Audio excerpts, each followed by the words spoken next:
ใจประเสริฐเลือดล้วนในผลเกิดตามสนองเนื้อ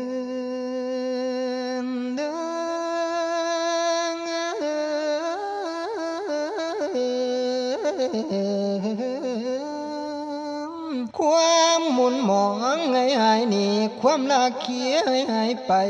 ความพองใสสนองไม้สู่คนสบายบางทุกทานทานมันนี่ผลบุญสนองตอบสัวขอบดินขอบฟ้าพยัญชนะให้ยุกยมให้ทานให้พบพ่อโศกลาบได้สมบัติพ่อปานเมียโมนัดฝากธนาคารไว้อีกอย่างหนึ่งไผผู้เจ็บเป็นไข้หายเจ็บหายป่วยเศร้าแล้วรวยขึ้นสวมือจนคนยองได้สาไก่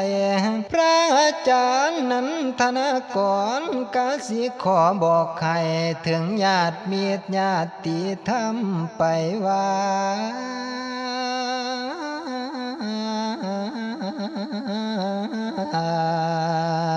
ขออนุโม